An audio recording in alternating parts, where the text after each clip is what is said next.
आपका स्वागत है हमारे YouTube चैनल पर। इस वीडियो में हम एक खास और रोचक कहानी को लेकर आए हैं। भाग्य का लिखा कभी नहीं मिटता। यह कहानी हमें सिखाती है कि हमारा भाग्य हमारी क्रियाओं और निर्णयों से कैसे जुड़ा होता है। हमारे चैनल को सब्सक्राइब करके हमारे साथ इस सफर में शामिल हों और नई कहानियों से जुड़े रहें। तो आइए इस रोमांचक यात्रा में साथ चलें और अपने भाग्य के रहस्य को खोजें। दोस्तों, एक गांव में एक बहुत ही ज्ञानी पंडित रहता था।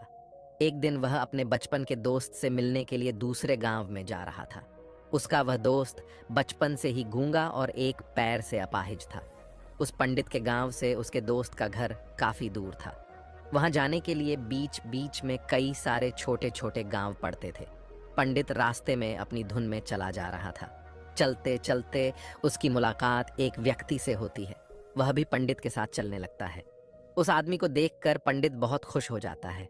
उसने सोचा, चलो अच्छा हुआ, साथ साथ चलने से उसका सफर आसानी से कट जाएगा। बात की शुरुआत करने के लिए उस पंडित ने उस व्यक्ति से उसका नाम पूछा तो उसने अपना नाम धर्मराज बताया। पंडित को यह नाम कुछ अजीब सा लगा, लेकिन उसने नाम के विषय में कुछ और पूछना उचित नहीं समझा। दोनों धीरे धीरे साथ में चल रहे थे। तभी रास्ते में एक गांव आता है। गांव का प्रवेश द्वार आते ही धर्मराज ने पंडित से कहा, तुम आगे चलो, मुझे इस गांव में काम है, मैं तुमसे आगे मिलता हूं। पंडित ने कहा, ठीक है। वह आगे रास्ते में चल देता है। कुछ देर बाद उस गांव में खबर फैली कि एक व्यक्ति को सांड ने अपनी सींग में फंसाकर मार दिया है। जैसे ही सांड ने उस व्यक्ति को मारा, ठीक कुछ ही देर में धर्मराज पंडित के पास आ गया। फिर दोनों चलना शुरू कर देते हैं और चलते चलते एक दूसरे गांव के द्वार पर पहुंच जाते हैं। उस गांव के बाहर एक बड़ा और विशाल मंदिर बना हुआ था। वहां पर आराम करने की सुविधा काफी बढ़िया लग रही थी।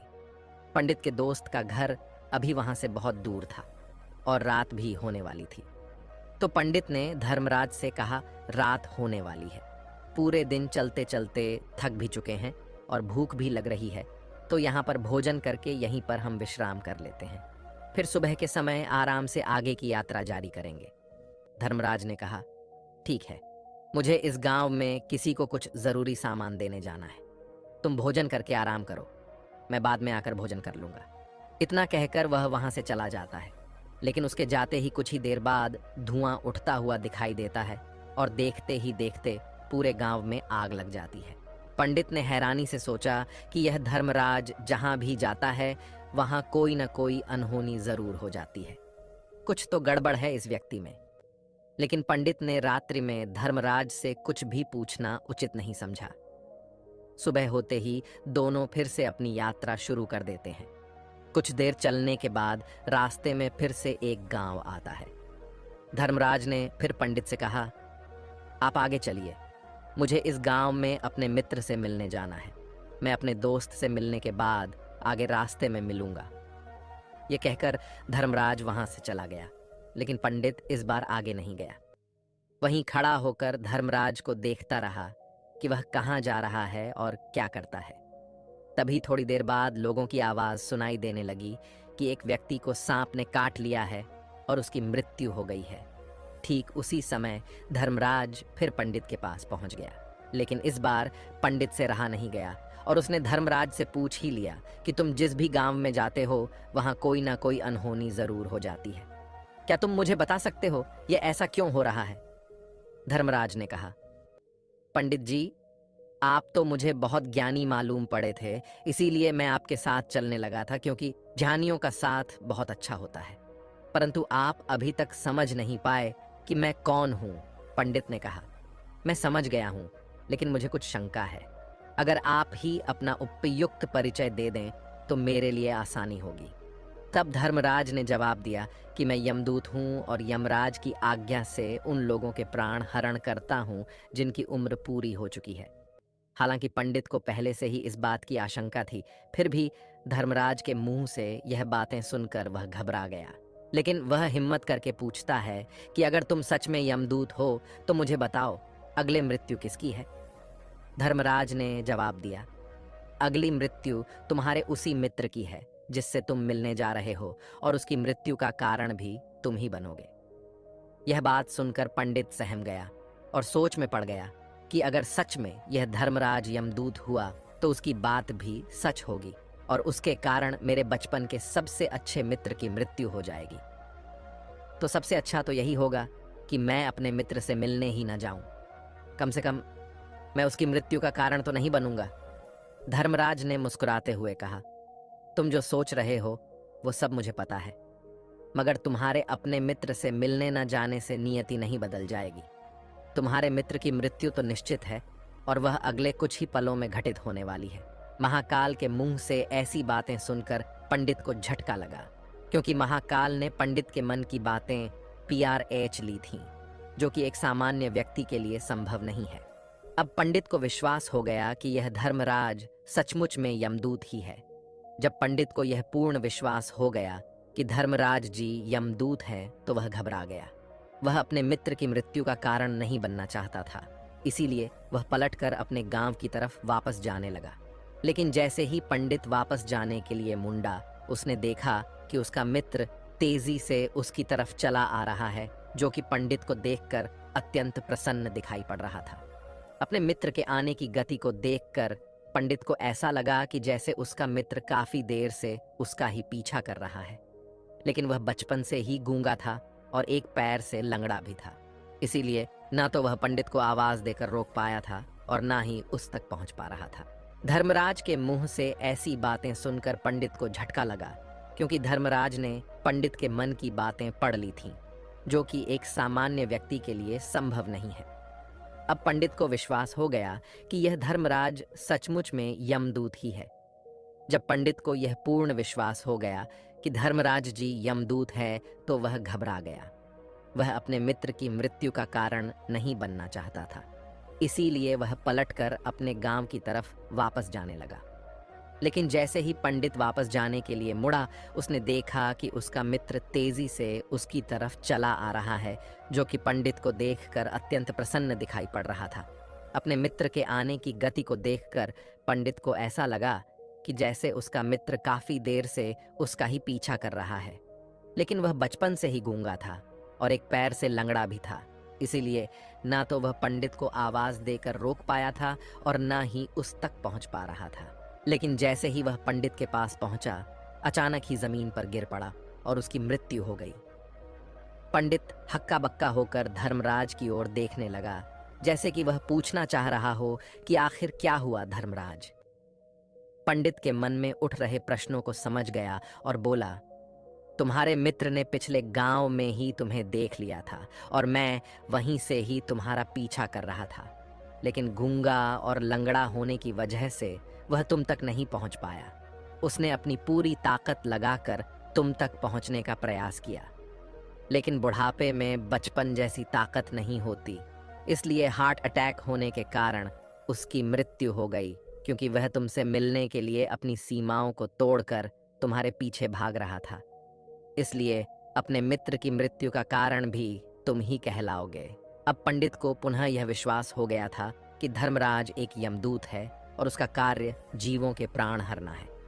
लेकिन पंडित एक ज्ञानी व्यक्ति था। वह यह भी जानता था कि मृत्यु पर किसी का वश नहीं है, सबको एक न एक दिन मरना ही है। यही सोचकर उसने अपने आप को संभाल लिया। लेकिन अचानक ही पंडित के मन में अपनी मृत्यु के बारे में जानने की इच्छा हुई, इसलिए उसने धर्मराज से पूछा कि जब मृत्यु मेरे दोस्त की होनी थी, तो तुम शुरू से ही मेरे साथ क्यों चल रहे थे? यह प्रश्न सुनकर धर्मराज जोर से हंसा और बोला, मैं तो हर पल हर क्षण सभी के साथ चलता हूँ, किंतु लोग पहचान नहीं पाते, क्योंकि लोगों के पास अपनी समस्याओं के अलावा किसी और व्यक्ति, वस्तु या घटना के बारे में सोचने समझने या उसे देखने का समय ही नहीं होता। पंडित ने कहा, तो क्या तुम यह बता सकते हो कि मेरी मृत्यु कब, कहाँ और कैसे होगी? महाकाल ने कहा, हालांकि किसी भी सामान्य जीव के लिए अपनी मृत्यु के बारे में जानना ठीक नहीं है, क्योंकि कोई भी जीव हो वह अपनी मृत्यु के बारे में जानकर बहुत दुखी हो जाता है। हालांकि तुम ज्ञानी व्यक्ति मालूम पड़ते हो और तुमने जिस तरीके से अपने मित्र की मृत्यु को सहन कर लिया है, उसे देखकर लगता है कि तुम अपनी मृत्यु के बारे में जानकर भी दुखी नहीं होंगे।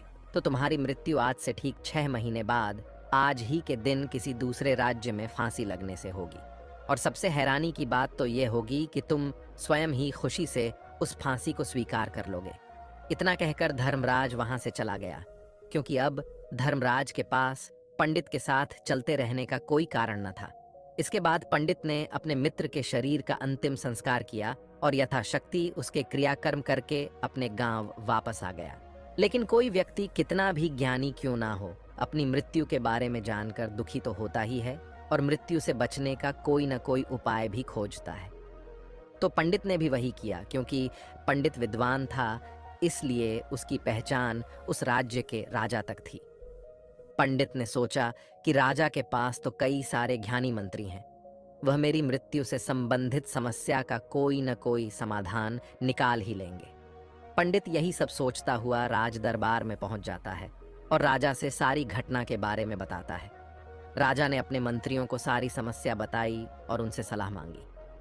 अंत में सभी ने विचार विमर्श करके कहा, अगर पंडित की बात सही है तो उसकी मृत्यु भी 6 महीने बाद ही होगी। लेकिन मृत्यु तो तब होगी जब वह किसी दूसरे राज्य में जाएगा।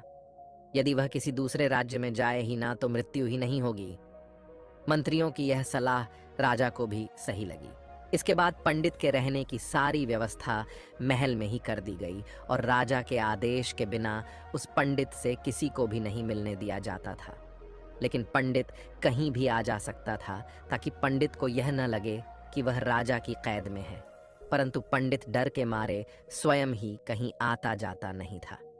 धीरे धीरे महीने गुजरे गए और पंडित की मृत्यु का समय नजदीक आने लगा और अंततः वह भी दिन आ गया। जिस दिन पंडित की मृत्यु होनी थी उसकी एक रात पहले पंडित डर के मारे जल्दी ही सो गया, ताकि जल्दी से वह रात बीत जाए और अगला दिन आ जाए, ताकि मृत्यु टल सके। लेकिन पंडित को नींद में चलने की बीमारी थी और अपनी इस बीमारी के बारे में वह स्वयं ही नहीं जानता था। तो फिर राजा, मंत्री या किसी वैद्य को इसके बारे में बताने का कोई प्रश्न ही नहीं उठता।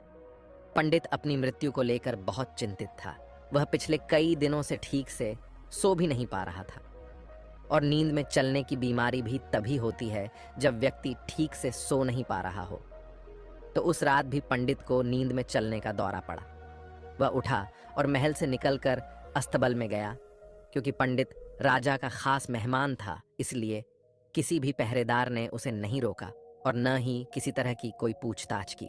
अस्तबल में पहुंचकर वह सबसे तेज चलने वाले घोड़े की पीठ पर सवार होकर नींद में ही अपने राज्य की सीमा से बाहर दूसरे पड़ोसी राज्य में चला गया।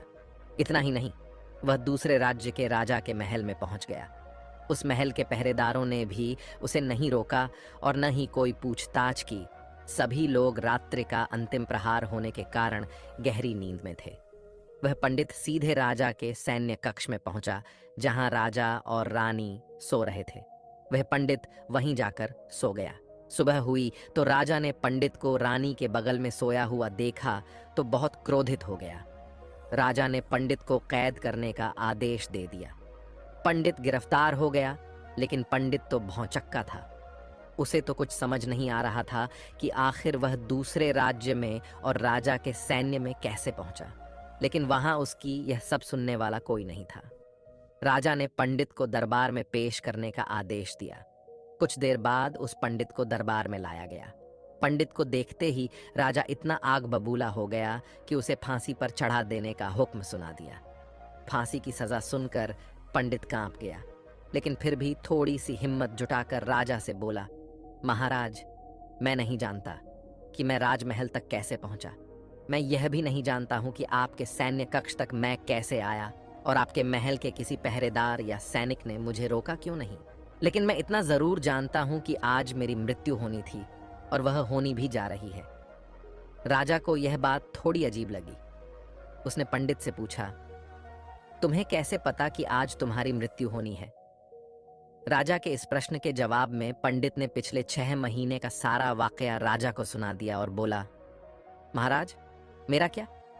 किसी भी सामान्य व्यक्ति में इतना साहस नहीं कि वह राजा के सैन्य कक्ष में राजा की उपस्थिति में रानी के साथ सो जाए। राजा को पंडित की बात में थोड़ा तर्क दिखाई पड़ा, परंतु उसने सोचा, कि यह मृत्यु से बचने के लिए धर्मराज और उसके द्वारा अपनी मृत्यु की भविष्यवाणी की कहानी बना रहा है। इसीलिए राजा ने पंडित से कहा, यदि तुम्हारी बात सत्य है और आज यह तुम्हारी मृत्यु का दिन है, जैसा कि यमदूत धर्मराज ने तुमसे कहा था, तो आज तुम्हारी मृत्यु का कारण मैं नहीं बनूंगा। लेकिन यदि तुम्हारी बात झूठी निकली तो निश्चित ही आज तुम्हारी मृत्यु का दिन होगा, क्योंकि जिस राज्य से पंडित आया था उस राज्य का राजा इस राजा का मित्र था। इसलिए इस राजा ने तुरंत अपने कुछ सैनिकों को पड़ोसी राजा के पास भेजकर पंडित की बात की सत्यता का प्रमाण मांगा। भेजे गए सैनिक शाम तक लौटे और उन्होंने राजा को बताया कि महाराज, पंडित जो कुछ भी कह रहा है वह सब सत्य है। पड़ोसी राज्य के राजा ने पिछले 6 महीने से पंडित के रहने की सारी व्यवस्था अपने ही महल में कर रखी थी। पंडित राजा का खास मेहमान था। कल शाम राजा आखिरी बार पंडित से उसके कक्ष में मिले थे और उसके बाद यह इस राज्य में कैसे पहुंच गया इसकी जानकारी किसी को भी नहीं है। इसलिए उस राज्य के राजा के अनुसार पंडित को फांसी की सजा देना ठीक नहीं है। लेकिन राजा के सामने एक नई समस्या थी, क्योंकि उसने बिना पूरी बात जाने ही पंडित को फांसी की सजा सुना दी थी। इसलिए अगर पंडित को फांसी नहीं दी जाती तो राजा के वचन का अपमान हो जाएगा। लेकिन अगर राजा की बात का मान रखा जाए तो बेवजह ही एक निर्दोष व्यक्ति की मौत हो जाएगी। राजा ने अपने सभी मंत्रियों से इस बारे में सुझाव मांगा तो मंत्रियों ने राजा को सुझाव दिया कि महाराज, पंडित को एक कच्चे सूत के धागे से फांसी लगवा दी जाए। इससे आपके कथन का भी मान रह जाएगा और कच्चे सूत के धागे से पंडित को फांसी भी नहीं लगेगी और उसके प्राण भी बच जाएंगे। राजा को मंत्रियों का यह सुझाव पसंद आया और उसने ऐसा ही करने का आदेश दे दिया। पंडित के लिए कच्चे सूत के धागे से फांसी का फंदा बनाया गया और नियम के अनुसार पंडित को फांसी पर चढ़ाया जाने लगा। सभी लोग बहुत खुश थे कि न तो पंडित मरेगा और न ही राजा का वचन खाली जाएगा। पंडित को भी पूर्ण विश्वास था यह सूत के धागे से तो उसकी मृत्यु हो ही नहीं सकती, इसलिए उसी पर चढ़ने के लिए तैयार हो गया। जैसा कि धर्मराज ने भविष्यवाणी की थी कि तुम खुद ही अपनी फांसी को स्वीकार करोगे।